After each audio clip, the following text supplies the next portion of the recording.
વર્ષની ઉંમરના બાળકનું સ્વરૂપ ધારણ કરી લીધું અને સીધા બ્રાહ્મણનું બાળક શિર પર ધર્યો રે,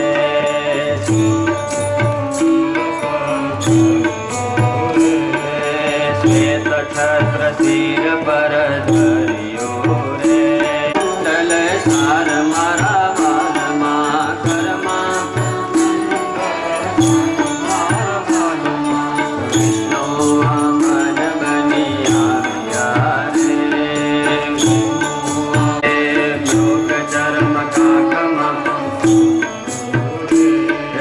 લોક ચર્મ કાકમાં શોભતું રે, લોક ચર્મ કાકમાં ત્રિપુંડ વાલ વિશાલ મારા વાલ વિષ્ણુ વામન બની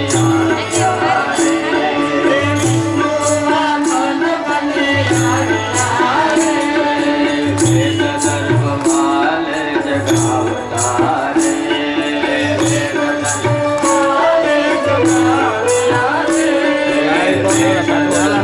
વાલ જગાવતા રે, દાન મારા માલવા યજ્ઞ પવિત્રના, દાન મારા માલમાં વિષ્ણુ વામન બની આવ્યા રે, વિષ્ણુ વામન બની આવ્યા રે, વિષ્ણુ વામન બની આવ્યા રે, કરુણા સિંધુ ક્યાં ચાલ્યા રે, કરુણા સિંધુ ક્યાં ચાલ્યા રે, કરુણા સિંધુ ક્યાં ચાલ્યા રે, કરુણા સિંધુ ક્યાં ચાલ્યા રે.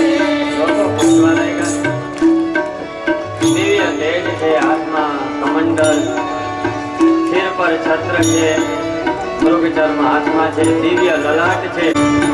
તો લોકો કાંઈ પણ પ્રશ્ન કરે તો ભગવાન તો જાકો સહજ શ્વાસ સ્મૃતિચારી બધું કહી દે.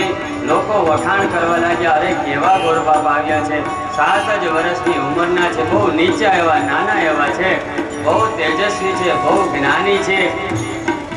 લોકો પૂછે છે, મહારાજ તમે ક્યાં પધારો છો, ક્યાં જાઓ છો?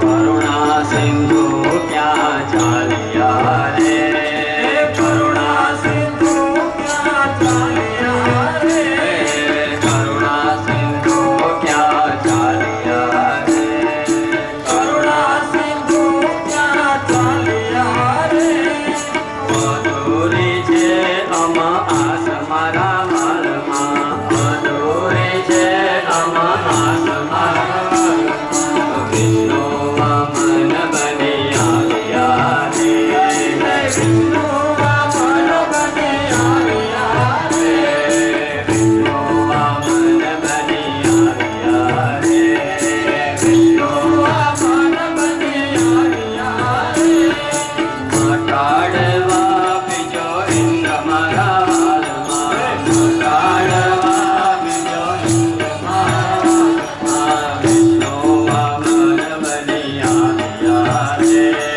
વિષ્ણુ વામન બની આવ્યા રે,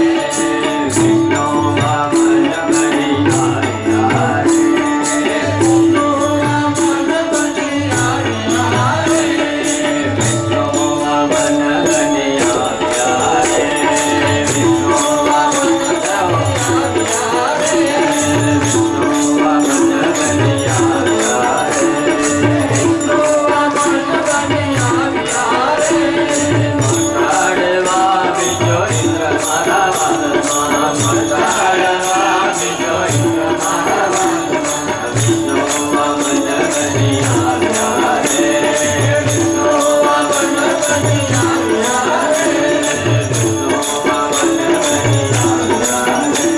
વિષ્ણુ વામન બની આવ્યા રે, વિષ્ણુ વામન વર્ણન કરે છે કે એક માણસ જઈ અને બલિરાજાને સમાચાર આપે છે કે રાજન પંડિત પૌરતિહારી, હે મહારાજ, આપણા નગરમાં એક પંડિત આવ્યા છે, ચારો વેદ પઠત હે મુખપાટી, હે વામન વપુધારી.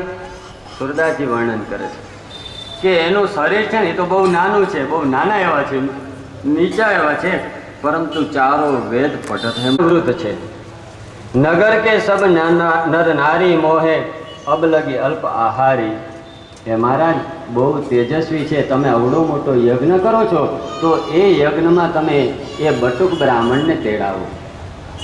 બલિરાજાને આનંદ થયો અને એક સૈનિકને આજ્ઞા કરી કે બ્રાહ્મણના બાળકને તું યજ્ઞશાળામાં લઈ આવ. સૈનિકે જઈ વિનંતી કરી, મહારાજ પધારો, બલિરાજા યજ્ઞ કરે છે, તમે પગલા કરો. વામન ભગવાન કહે છે કે મારે કોઈ રાજાની જરૂર નથી, સ્વાગત કરે તો હું એની યજ્ઞશાળામાં આવું. એટલે સૈનિકોએ સમાચાર આપ્યા બલિરાજાને કે મહારાજ, એ બ્રાહ્મણ બાળક જીદ કરે છે કે જો એનું સ્વાગત કરવા તમે જાઓ તો એ યજ્ઞશાળામાં પધારશે. બલિરાજા યજ્ઞ છોડીને ઊભા થયા અને